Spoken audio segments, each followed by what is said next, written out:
안녕하세요, 여러분. 쭈나오빠입니다. 저번 주말에 누워서 유튜브를 보고 있었어요. 옛날 한국어에 관한 영상이었어요. 그 영상에서 옛날 한국의 신문을 볼 수 있었는데 그 신문을 보고 엄청 놀랐어요. 왜냐면 한국의 신문인데 거의 다 한자로 적혀 있었어요. 대부분의 한자어들은 한자로 적혀 있고 순수 한국어만 한글로 적혀 있었어요. 그래서 어떤 것에 대한 신문인지도 이해하기 힘들었어요. 저는 어릴 때 초등학교에서 간단한 한자들을 공부했었고 예전에 중국어를 아주 잠시 공부해 본 적이 있어요. 그래서 일반적인 한국 사람들보다는 한자에 대해서 조금은 더 잘 안다고 생각해요. 한국 사람이 100명이 있으면 그 중에서 한 49등은 하지 않을까요? 아무튼 저도 한자를 아예 모르는 수준은 아니에요. 그런데도 옛날의 신문은 너무 이해하기 힘들어요. 아주 대충 무엇에 대한 이야기인지만 이해할 수 있고 디테일한 내용들은 전혀 이해할 수 없었어요. 그러면 옛날에는 왜 한자를 사용했고 지금은 한자를 사용하지 않는 걸까요? 일단 아주 옛날 이야기부터 해볼게요.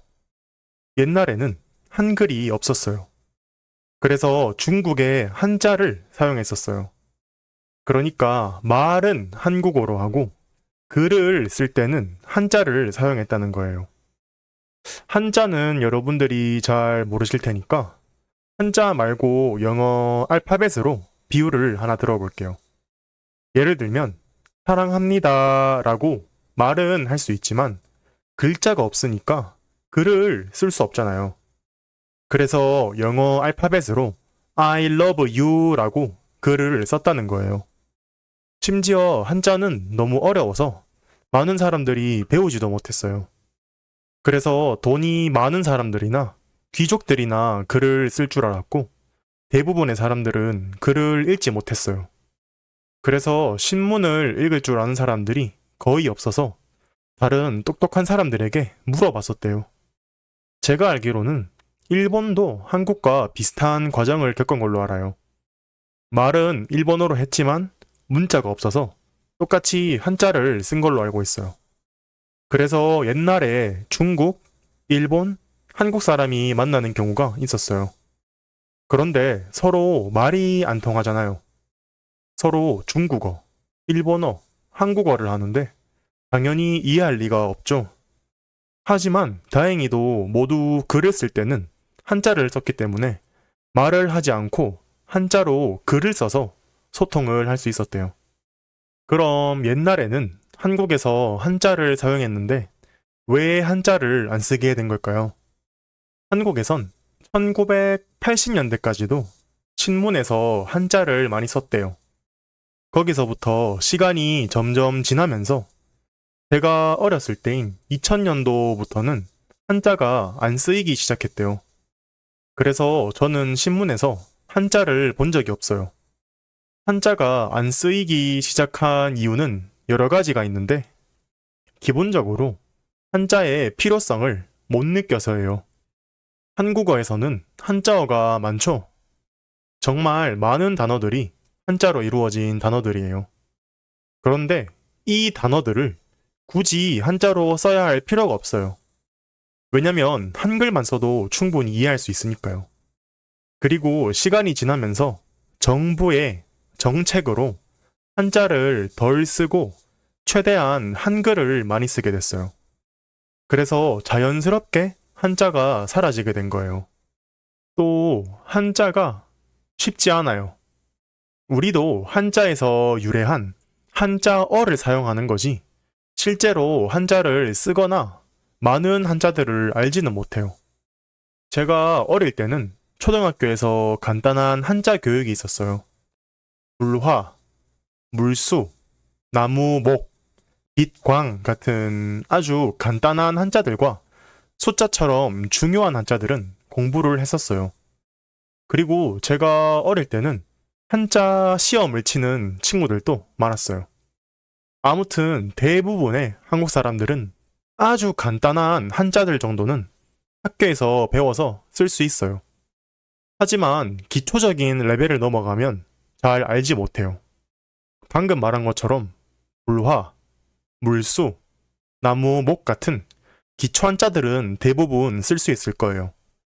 하지만 학교라는 단어를 한자로 쓸 수 있는 사람은 생각보다 많지 않을 거예요.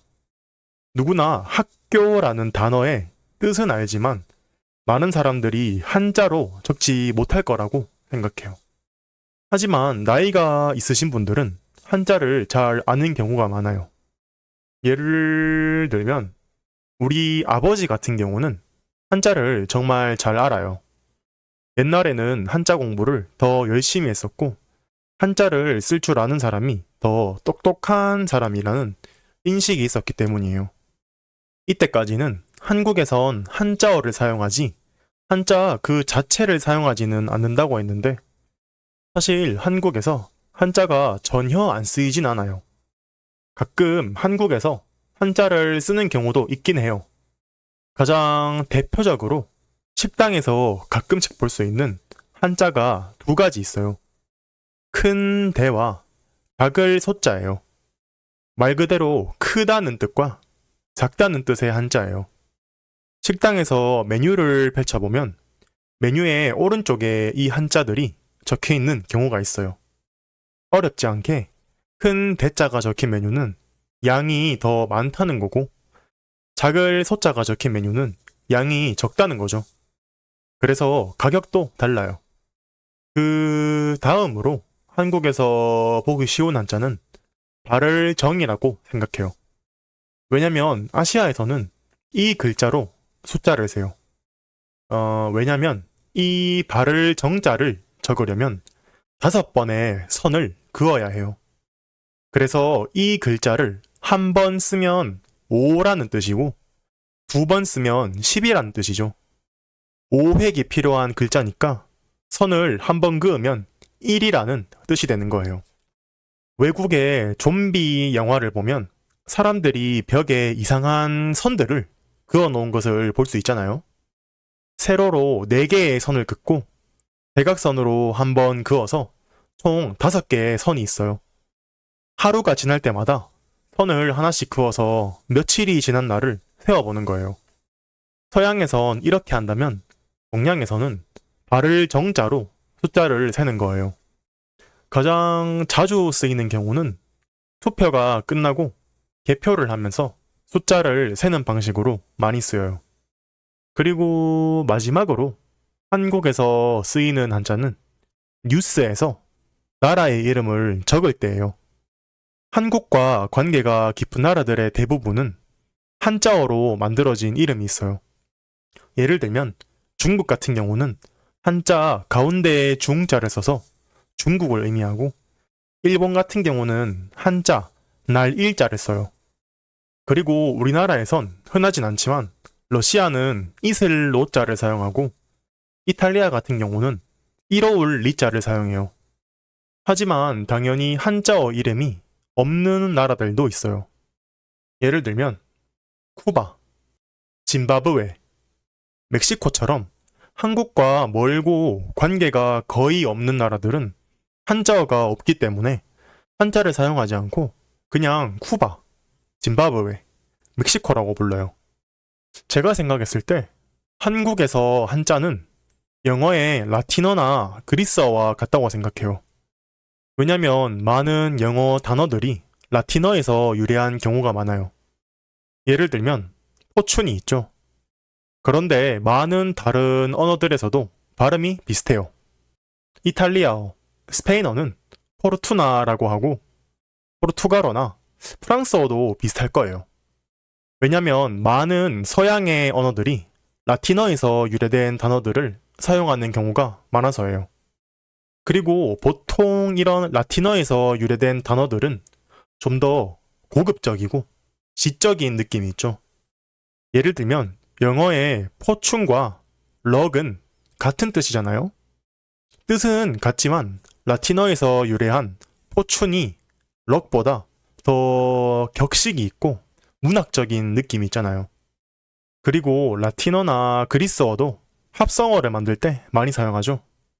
예를 들면 마이크로라는 단어가 붙은 모든 단어들은 작다는 뜻이고 바이오라는 단어가 붙은 모든 단어들은 생명과 관련된 뜻이 있잖아요. 똑같이 한자도 합성해서 여러 가지 단어들을 만들 수 있어요. 예를 들면 사신이라는 단어는 보통 죽을 사자와 귀신 신자를 사용해서 죽음의 신이라는 뜻이 될 수도 있고 뱀 사자를 사용해서 뱀의 신이라는 뜻이 될 수도 있어요. 제 결론은 한자를 외워서 쓰지는 못해도 많이 쓰이는 한자의 뜻 정도는 알면 한국어를 배우는데 더 좋다는 거예요. 오늘은 한자가 한국어를 배우는데 중요할까에 대해서 얘기해 봤는데요. 여러분은 한국어를 배울 때 한자가 중요하다고 생각하시나요? 오늘 또 쭈나 오빠의 팟캐스트를 들어주셔서 감사합니다.